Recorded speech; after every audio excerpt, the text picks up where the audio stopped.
lan moo yóbbee ñaar ñii ba nu àgg fi lan moo war a métti Diomaye ci Sonko te ba mu braqué xam nga tey waaw Sonko amul benn prérogative bu Diomaye bu mu jël Sonko lépp lu muy def ci mooy li nga xamante ne moom la ko constitution bi may fa la yem Sonko di jëggaaniwul benn yoon ci loo xamante ni constitution may ko Sonko toggul publiquement manque de respect au président Diomaye ku ko jox cër la te lépp lu muy wax daan ci ndigalu président Diomaye donc cëru président bi jox na ko et je crois que tey Diomaye devait être le président le plus heureux du monde parce que ku am un premier ministre comme Sonko muy doxal sa politique gouvernementale avec toutes les réformes yi nga xam ne moom lay indi mettre en place benn programme de redressement ba pare te nga wóor na yow fi nekk nii Sonko ministres yi respecté nañ ko jox nañ ko cër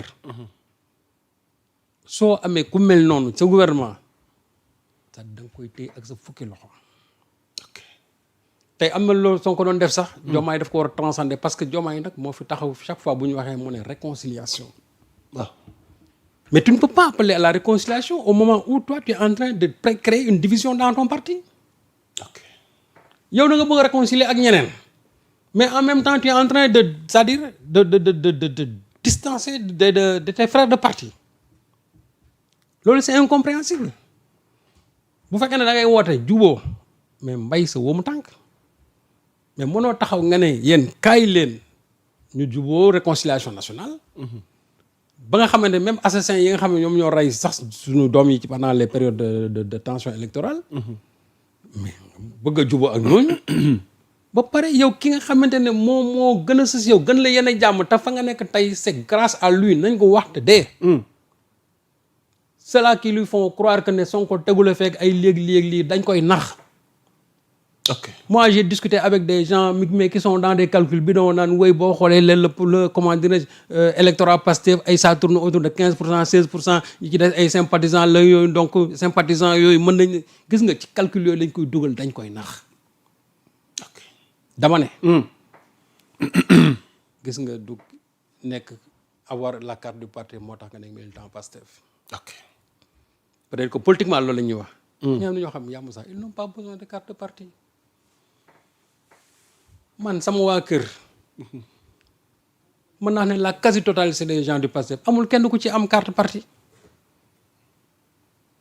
amul kenn te détermination bi ñu am te fu Pastef fu woote ñoo fay jiite ñoo fay jiitu du moins te ni mu amee foofu la amee feneen avec plus de détermination léegi nag am na ñoo xam ñoom seen amour daf leen poussé bañ ne jox ma carte parti bi mais cela ne signifie pas qu'ils ne sont pas de Pastef léegi nag ce que les gens là lu ñuy def mooy c'est les spin docteurs là toujours bu ñuy nax président yi loolu way c'est-à-dire que boo xoolee Pastef ñi fa am kii c'est-à-dire électorat ñoom c'est-à-dire ci électorat bi 15% lañ ci am ñooñu ñoo fa am carte Pastef mais ñi ci des ay sympathisants la te sympathisants yi nangam ñu ngi koy nax gis nga sympathisants yooyu waaw ñoo gën a nekk militant ñi nga xam ñoom carte ma yëgal loolu sympathisants yooyu ñoo gën a nekk ay militants ñi nga xamante ne am nañ ay carte donc nañ jàpp ne gis nga électorat bi ñuy wax nii l'électorat de Pastef aujourd'hui frise les 70 jëm 80%.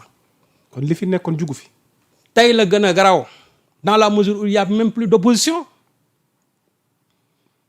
te lii nga xamante ne moo am situation bi am na ñoo xamante ne nii ils étaient dans une position mi-figue mi-raisin mais mer nañ ci mer goo xam ne dañ jàpp ne sax war la finalement que finalement am na ñoo xam ne tey ils ont rallié le Pastef ndax situation bi nga xam moom la ñuy vivre donc président bi ñi nga xam ne ñoo ko wër di ko nax nañ ko bàyyi.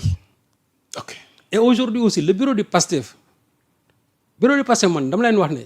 vraiment liggéeyuñu. déet waay non liggéeyuñu xam nga tax ma liggéeyuñu. waaw parce que comment se fait-il que ñoo xam ne c'est des militants de Pastef toog ci biir parti bi ñu leen di utiliser ñuy jël ne dañuy débaucher ay nit naan leen kaay leen ci Diomaye président ñooñu xamul lu ñuy def activité fractionniste. Or ça c'est interdit par l'article 30 du règlement intérieur et l'article 30 aussi des statuts. am na lu ñu ci wax article yooyu li ñu wax c'est clair statut li mu wax képp koo xamante ne nii da ngay def loo ay jëf yoo xam ne dafay tas parti bi bien ça va à l'antipode des valeurs du parti kooku dañ ko war a teg ay daan te daan yi 4 la dañ la war a avertir wala ñu blâmer la ñu suspendre wala ñu exclure la. c'est ça tout dans les textes du parti.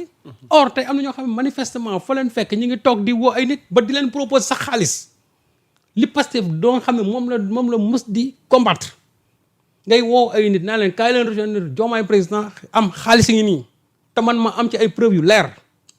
billaahi wallaahi. mbir yi àgg na foofu.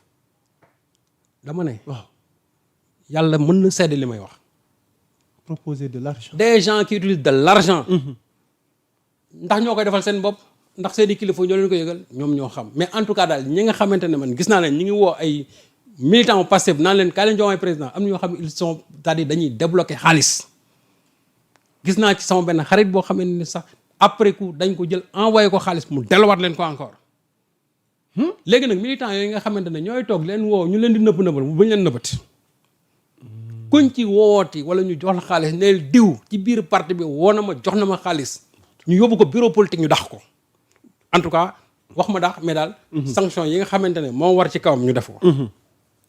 parce que ñooñu ils sont en train de mener des activités fractionnistes te loolu bureau parti politique bi waru ko seetaan.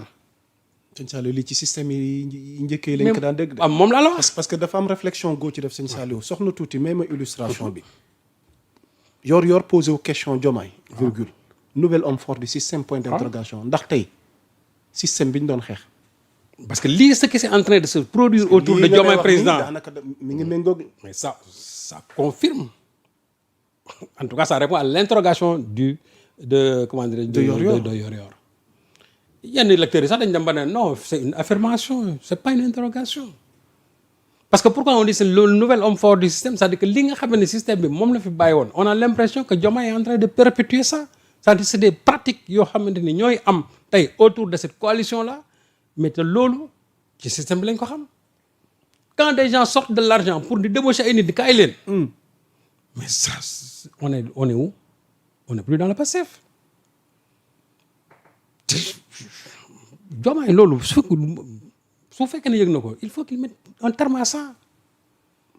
ndax pexe dina ci am.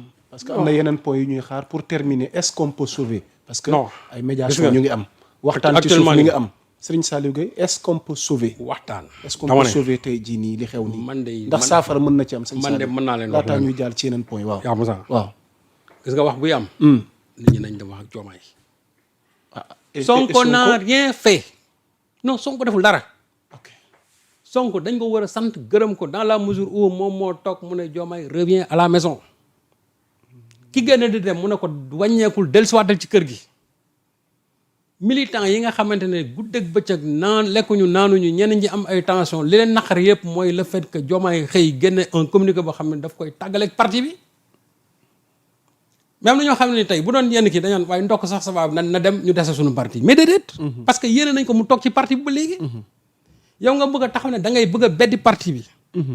et puis quand je vois vraiment encore cette coalition Diomaye là ñu ne wooy léegi sax ils sont en train d'organiser leur communication. dañuy yónni ci plateau yi xaw ma ay nit pour ñu défendre. mais loolu moom je crois que loolu moom xool loolu moom gàcce Diomaye la nar a nekk. sëñ Saliou boo ma ci maye loolu war naa ci mën a dikk que moom si soxna Aminata Touré la jóge moom Mimi Touré doon wax ak membre de la coalition biñ ko superviser lo nee na fi mu ne nii taxawal nañ seen communication digitale et que seen membres yi wala seen yenn leaders yi tamit dinañ xool nu ñuy dérouler feuille de route wala calendrier ak agenda goo xam ne dem ci plateau yi défendre Diomaye défendre l'image de Diomaye défendre tey jii ni seen taxawaay mën na jur dara di wala wala da nga yaakaar ni xam lu muy jur 10 points yi nga xamante moom lañ tënk xam lu muy jur waaw gàcce la nar a jur tout simplement parce que tey Diomaye waaw qui a fondé le parti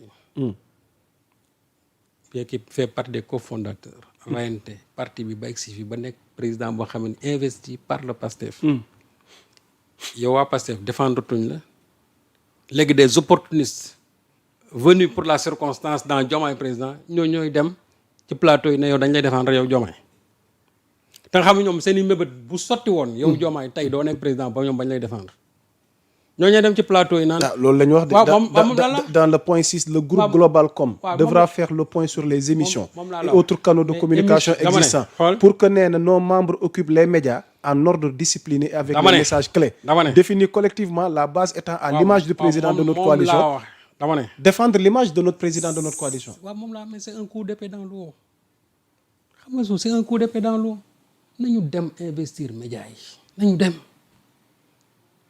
nañu dem investir médias yi. xam nga à l'époque un pareil discours mosoon naa ko dégg ci Aminata Touré mooy du temps de Macky Sall. où il était question de former je crois 600 personnes yooyu pour ñu disséminer leen ci kii yi. mais nañ dem léegi suñ demee ci plateau yi. waaw nañ dem bu ñu taxee ne Diomaye c'est le vrai président Diomaye mooy lii et cetera man nag léegi dañ ma wax ne ci lu ñuy défendre Diomaye ndax dañuy défendre sa politique. question la. dañuy défendre sa politique. mais politique boobu Ousmane Sonko moo koy conduire. xam nga kon tey bu ñu doon wax naan politique lu ñu ci mën a wax. mooy Ousmane tey projet boobu moom. loolu moom Pastef la. ok léegi nag ban image la ñuy défendre image am la ñuy défendre contre l'image de Sonko. j'espère qu'ils n'auront pas sur le plateau pour dire Diomaye yaa baax Ousmane yaa bon.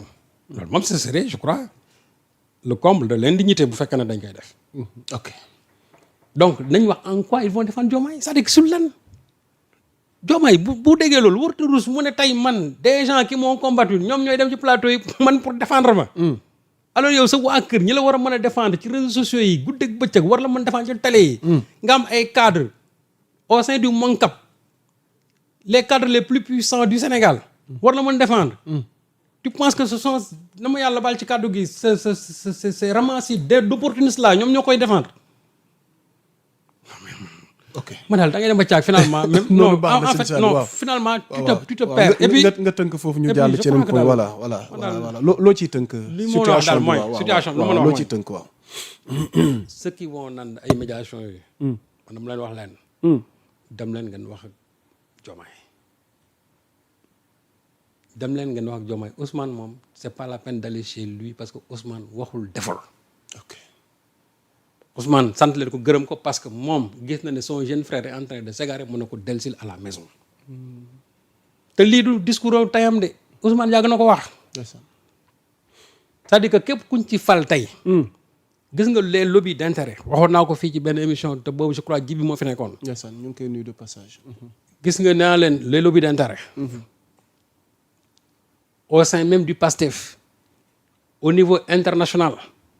ñoo xam ne dañuy jaar ci say soxna ils feront tout ba tàggale la ak Ousmane Sonko. la preuve Sonko avant ñu koy teg premier ministre mais ci l'affaire bi commencé déggoon naa fi ñoo xam ne non Sonko c'est pas la Sonko nañ ko def conseiller.